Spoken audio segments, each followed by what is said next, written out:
Hello everybody, my name's Daniel Richardson and I'm a WCPW review guy. I'm trying to think of a resolution still. I think I probably should lose some weight. I'm pretty chubby. God damn, I love those bacon cheeseburgers. Getting harder to fit in the suit because I could just get a bigger suit, so yeah, I'm not going to do that. We'll get a resolution. Don't worry about that. I'm not losing weight. Fuck that. All right. And guys, this is day 3 in our WCPW End of the Year Spectacular. And yeah, yesterday, I did the unofficial top 10 of the year. And but like I said yesterday, that was literally a by the numbers list. This is my list. These are my personal favorites. So here it is, the top 10 personal favorites from WCPW this year. All right, at number 10. Adam Blampied. Oh, come on. That's not even a real... he's not even a wrestler. Oh, fuck. Come on. Okay, yes, he's not a wrestler. And maybe it's going to be considered a cheat. But I love the guy. He's hilarious. And the thing is, like, he's great at what he does. Like, seriously, I just remember when he first came in, that very first episode loaded, he comes out to a huge pop. In fact, the only boo you hear in that entire segment is when Rampage rips the belt up. And I'm just like, this is a problem. Like, they're not going to want to boo this guy. But then he does it. Like, he takes all that charm and charisma and he just turns it and he becomes like what Pacitti would say, a smarmy little sewer rat. And he does it great. I mean, then he just kind of goes into douche mode and, he from him, like, interfering in, big damage, matches to parading around with the WCPW title like he won the damn thing. I'm not even a fan of Rampage, and I was actively rooting for Rampage to just destroy Blampied. And that's how good he is. Like, he makes you want to hate him. You love to hate him. So yeah, he just does his job great. Like, he's just one of the best personalities out there. And the fact that he's been gone for a little bit now, and you're hearing the crowd chant Blampied, Blampied, and we got this whole since the whole Merton Kirby taking over as GM. I feel like we're going to get a return of Blampied sooner than we think. So, I don't know. I'm holding out hope. But as far as 2016 goes, he's one of my favorites. So, yeah, guess what? Number 10 is on my list. At number 9, Joe Coffey. Now, I'm not going to lie to you guys. I was not initially a big fan of the Iron Man at all. But you got to see it from my perspective first before we start, getting all shitty about it. All right, this guy came out with a Toys R Us mask of the Iron Man and then, like, played air guitar. And I was like, fuck him. Like, I judged the book by its cover, and I was like, no, throw the book away. I don't even want to read it. And then the first match didn't help him at all because it wasn't that great of a match. He got in a match with Prince Amin that before it even really got started, Amin, like, walks out of. So I just kind of like, and I just cast him aside. And my thoughts, in the memory warehouse up here, I just closed the door on that and just walked away. It was during his series of matches with Primate, particularly the first No Holds Barred match they had, that I became a huge fan. Like, right off the bat, like, you can win me over wrestling just any time of the week. You can have, the worst personality or the worst gimmick, whatever. You wrestle great, you're in, like, automatically. But, like, he literally, like, he was a big, powerhouse, strong dude who, had the agility and speed of, like, a little guy. And I was just like, holy shit. And then, of course, I felt like an asshole, after that, because I found out, they call him the Iron Man because he can go the distance in matches, Iron Man. Wasn't this mask. But now he comes out wearing an Iron Man mask, and he's air guitaring. I'm air guitaring with him at home. I mean, I'm wearing a Batman mask, but still, yeah, I'm there with him. No, but within the first month, I was like, nope, love this guy. Like, this guy's great. And I've been a fan ever since. So I mean, I'm hoping good things happen for him. 2017. He's had kind of a rocky year. I went over that yesterday. He's had a rocky year, but he'll pick it up next year. So, all right, number 8, Broken Matt Hardy. He's a part-time. God damn. All right, yes, you know what? Of all the imports that's come through, he's my favorite. And what I like about him, though, is he's contributed to the major storyline. Like, most guys show up, and I'm going to point the finger at Kurt Angle. And I won't say Cody Rhodes as much, because, he's definitely wrestled around a lot now. But, like, okay, man, like, granted, he did fight Hendry, but he's just like, I'm going to fight Cody Rhodes. Like, that's my next match. Mundo showed up, same thing. He's like, I'm gonna find another established guy. It's just they show up and they're like, I'll just fight someone established and then move on. Like, I don't want to get involved in storylines or anything. And Broken Matt Hardy became part of the biggest storyline of the year, the Martin Kirby Pacitti Club War, and he inserted himself right into it. And I'm just like, yes. So the fact that this guy's like my favorite, you know, anyways, and especially this 2016 mainstream in general, like easily Broken Matt Hardy is my favorite right now. The fact that he came to this company, to WCPW, and the team of Martin Kirby, incredible. They're going, you know, to Orlando next year, April, you know, which is in, you know, the backyard of TNA, and I'm really hoping. I mean, I really am hoping that we get more of Broken Matt Hardy. So I know, like, you know, I get he's busy, he has other commitments. I get that. I just hope we get to see him more here, and I want to see more ridiculous backstage skits. Like, I want to see Vanguard 1, Senor Benjamin. I mean, I want to see it all. Bad CGI. I just want it all. I want all of it. I want the full Broken Brilliance. So, yeah. So, number 8 right there is Broken Matt Hardy.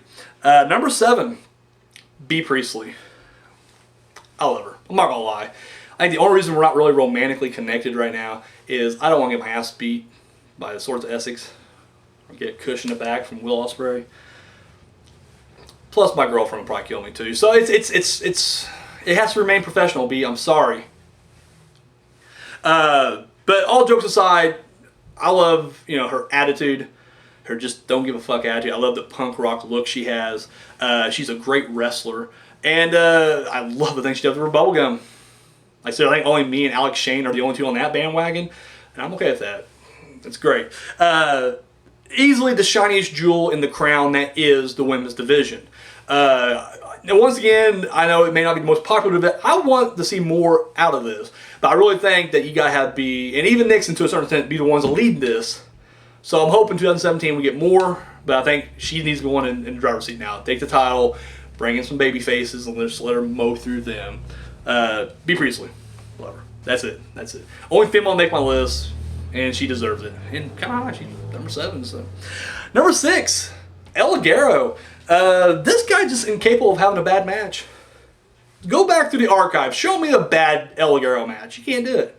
You can't do it. The dude's incredible. He's exciting to watch. He's one of the hardest working wrestlers on the face of the earth, like right now. Like, I don't care what, you know, the WWE guys are bitching about their schedule. Don't get me wrong, it's a brutal schedule. But this dude's like wrestling like 2-3 times a day. Like every day.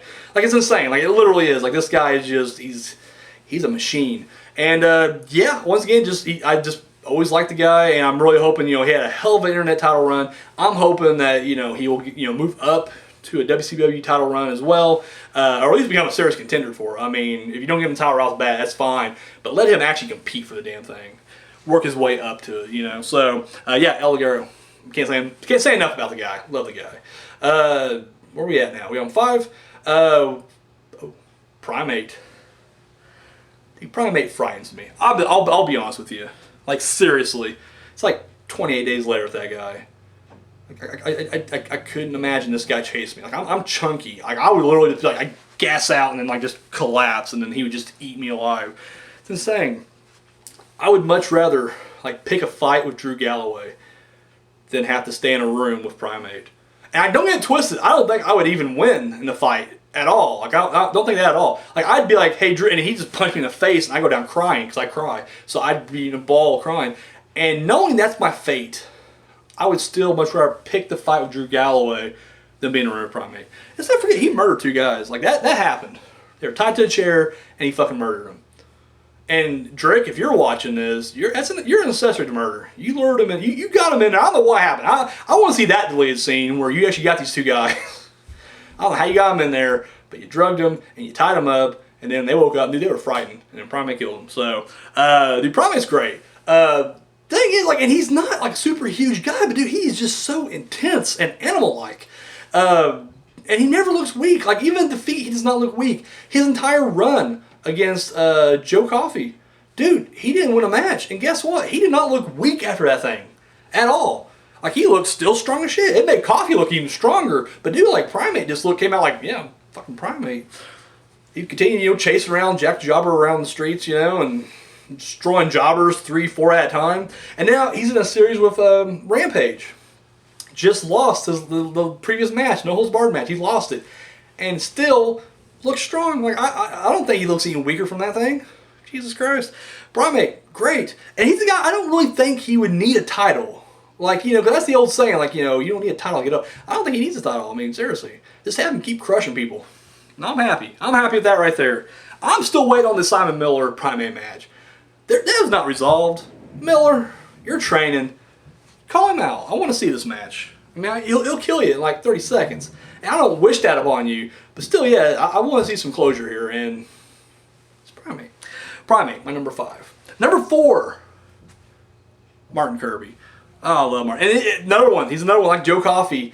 Initially, did not care for the guy. Just didn't. Like, he's a comedic, goofy, comedy relief guy. That was it. And like his first month, it was just like, this guy's a joke. Like, I'm sorry. Like, and I'm okay with comedy style wrestling. That does not bother me. It's when you're like wasting El Ligero's time. I'm like, dude, this guy can literally break loose. I want to see this guy wrestle. Why is he fucking around with you right now? And so I just wrote him off. I was like, no, I'm done with this guy. And it wasn't until they had their match at Built to Destroy when it was the Pride versus Mask match. And he actually was like giving a competitive effort. And I was like, shit, like this guy can wrestle. I mean, he's, you know, ended up wearing a dress at the end and we all laughed at him. But I was like, oh, I mean, he can wrestle. So, I mean, that's a step above. It still just kind of brushed me aside. I was like, all right, I'm done. I really Dave Bradshaw this thing. I ain't gonna lie to you. It took me a while to jump on this bandwagon. And then his match against Will Ospreay. It was incredible because, like, literally he started winning. Like, he was literally coming back and shit. Ospreay couldn't put him down. I was like, wow. I was rooting for Martin Kirby. I was more Will Ospreay before that match started, and I was rooting for Kirby. I was like, man, like, he ain't gonna win it. There's no way Martin Kirby's gonna win this match, but could you imagine if he did? That'd be insane. And then he wins. And I was like, holy shit, like, what? Are you kidding me? And even then, I wasn't fully on board. I was like, that's a fluke. I was like, you know, he's still going to go back to doing goofy stuff. And don't get me wrong, at this point, I love the goofy stuff. Like, at this point, he was like pestering, because he started pestering Pacitti and shit. And I was like, I love that. I was like, yes. I'm like, he's not serious contender, don't give him that. But no, he's funny. Keep doing that. And it was somewhere between that match and when he gets his title match against Joseph Connors.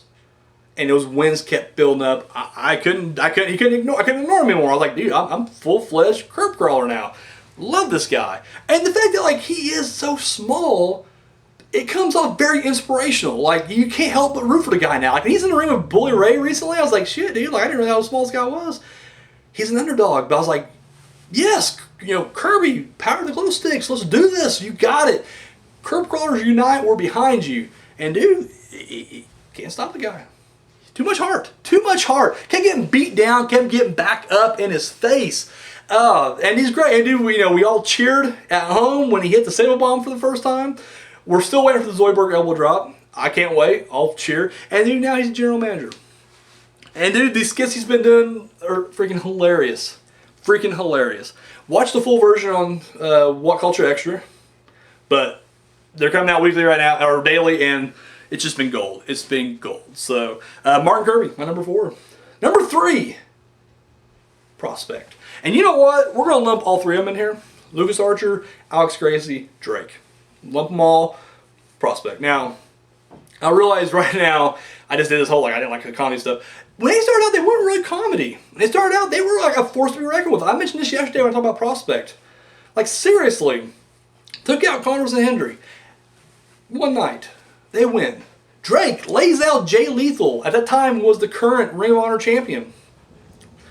I was like, dude, this team's going to go far. Like, this is it. This is the stable I've been waiting for. This is the heel stable. This is the Four Horsemen, the Evolution, you know, whatever you want to call them. This is it. They're going to just dominate and just start taking over. And then they didn't. And then they just kept losing. But guess what? Goddamn, they have been entertaining ever since. Whether they're getting barred from the building because they're suspended and they're trying to sneak back in, or the entire Los Perspective stuff. I mean, it's all brilliant. All the way to, you know, Alex Gracie's underwear now. It's all just been hilarious gold. And guess what? They can wrestle. If you want proof of that, watch. And I think the best match they had this year was their match against Strong Style Collective at the Delete WCPW pre-show. Phenomenal match. Phenomenal. And right now, it's like they're kind of leaning toward that face turn. And I'm not gonna lie, I think once they break apart, like when Drake, because clearly Drake's gonna go one way. Like, I don't see Drake going with him. I feel like my love for Drake will probably drop. Because I like the guy now. Like, the entire time he's hunting down Primate, I think it's just funny as shit. Like, he's got the rope and he's being dragged and he murders 2 people or helps get 2 people murdered. He's just like, why didn't I think of that before? I'm digging. I'm like, yeah, Drake. But now I'm just like, oh, no, Drake, don't go off on your own. Stick with Prospect. Stick with Prospect. I'm hoping they patch shit up. I'm okay. If we get another year of this them dicking around, doing goofy shit, I'm okay with that. I'm happy with that. Give them some titles. That's all I'll say. Let them win the titles a couple times, but then after that, whatever. I'm happy with them. I love Prospect. Kennedy, treat your boys right. Treat your boys right. Number 2, Joseph Connors. I'm not going to go into big detail about this because I kind of blew the guy yesterday when I did the unofficial top 10 because he was number 1 on that one. But no, he's great. Like I said from the beginning, he won me over his his wrestling ability from the gate. I'll be the first to admit, I didn't think he had much personality as a face. The fact that he was constantly the butt of the jokes with Joe Hendry was just kind of like, And I kind of felt for the guy. I was like, dude, like, if that was, like, if I was partnered with Hendry, I would, like, just bitch slap him early and be like, dude, I'm fucking done with this. You're on your own now. Like, to me, he actually wanted that partnership to work more. Connors had more invested in that tag team partnership than Hendry did. Like, Hendry just doing dick moves left and right. Like, whether he's tagging himself in to get the pin after Connors does all the work, that's the equivalent, like, if you're working with a guy and you're at the office and Joe Hendry's your coworker, and I right now you're just like, that'd be great. It really wouldn't, because guess what? He's an asshole. I know he's popular. Guess what? All those popular guys from high school, they were also assholes, right? Same thing. So you gotta report, and you're up turned in, and Hendry's like, hey, let me check that out. Yeah, okay, looks great. And he puts his name on it as well. Hey, we're sharing credit now, and he turns it in. That's what that was. Tagged himself in, took the spotlight, boom. The whole song, which is hilarious, and Joseph Connors, great. That's the equivalent of, like, your CEO comes down. And he's just going department to department to talk to everybody, see how things are running. And Hendry's just, blowing himself at this point. Like, I'm the greatest person here. This is all my department right here. Blah, blah, blah, blah, blah. Who's that? Oh, that's just Joseph Connors. Don't worry about that. Let's move on. And then guess what? It makes Connors look like a chump. And then when raise time comes, Hendry gets a raise. Connors don't get shit. These are called dick moves, people. I'm just saying, if I was Connors, I would have scrambled his fucking head with the chair early on. Like, seriously, like 3 weeks into that partnership, like, yes, we're done. He didn't. He didn't. He was a true friend. He was like, you know what, we'll stick it out. And guess what? The unthinkable happened. He becomes the 4th man in a fatal 4-way for that title. And no one thought he could win it, including myself. I wanted him to, but I was like, he ain't going to win this. He ain't going to win at all. We all doubted him. Even me. Big fan. I doubted him. I was like, he ain't going to win this. I hope he does. I hope he does. My prediction, I was like, I hope he wins it. I think he will. Deep down, I didn't think he was. I was like, he ain't going to get this. But he does. And guess what? He didn't cheat to do it. Fuck you, Hendry. You're like, he cheated. You cheer. Yeah, it's legal. Referee saw it. Referee's like, no, keep it up, man. Here, let me get a couple whacks of that. No, he did. Because guess what? He was in a match for the title. If you are not in this business, kayfabe, if you're not in this business to win the title, what the hell are you doing? And Connors had a shot, and he took it, and he won. And guess what? Hendry, your career, sure, you fought Angle, but then it just sloped and went down. And dude, Connors kept going up. Kept rising. Can't keep him down. And guess what? Had the best title run this year. Bar none. Like, without doubt, best title run. Great. And dude, just, that personality showed up. And you know what? Halftime, he doesn't even want to fight. We're all like poor Drew Galloway. Guess what? Galloway went to his locker room first. Got like in his face and was just like, run his mouth. What did you want Connors to do? Well, you're right. I guess no, he attacked his ass and then tried to break his neck. Gabriel Kidd. Dude, Connors even gave Gabriel Kidd a way out. He's just like, dude, leave me alone. You leave me alone right now. It's over. Just walk away. And Gabriel Kidd's like, no, I'm going to fight. He's like, all right. He tried to break his neck too. Because guess what? You don't fuck with Connors. Connors. No more and Joseph Connors for this guy. Guess what? Just Joseph Connors. The righteous killer. So, my number 2. So, who's my number 1? Anybody who's been watching this show or watching my channel, you guys already know who number 1 is. There's no way you don't know who number 1 is. Pete Dunn. Pete Dunn. Oh my God, love this dude. I love the look. I love his unorthodox fighting style. Dude, the nickname, the Bruiserweight. How cool is that? Dude, He bites people. That's the greatest thing. Like, I've been doing that lately. Like, the entire holiday season, I'm just walking around biting relatives and shit. I got kicked out, and there's some weird bad blood, and there's a rift, and I'm the black sheep now. But whatever, worth it, because guess what? You don't try to shake my hand, motherfucker. I'll bite it. Love it. And you know what the bad thing is? Everywhere Pete Dunn goes, success. He's like the major heavyweight champion in like other promotions. And for some reason, WCPW didn't get dick. It's ridiculous. He was like, kayfabe, he was like Eric Bischoff's like chosen guy. Bischoff brought him in. It's like, hey, Pete Dunn, hottest young talent right now, and hasn't done shit. It's on a lose streak. Yet to have a singles win. Now he has a little, has a little success with a Strong Style Collective. Not much. So yeah, but you know what? I don't care. I'm a huge fan, and and thing is, like, he's being appreciated elsewhere. Hate to say it, but he's part of the UK WWE tournament thing they got going on for the title, along with Joseph Connors as well. My top 2 guys are in there. Mustache Mountain. Respect them. Respect the hell out of Mustache Mountain. I don't care what the characters. Like, if these assholes were like real, like, the characters were like people I worked with, I wouldn't hang out with them. But hey, get the fuck away. Don't try to shake my hand. I'll bite your ass. Hey, Pete, get over here. Let's bite these guys. That's what I'd be doing. So, but no, Pete Dunn, awesome. Just flat out freaking awesome. And I'm hoping he does, great things. I'm hoping he does awesome in this tournament.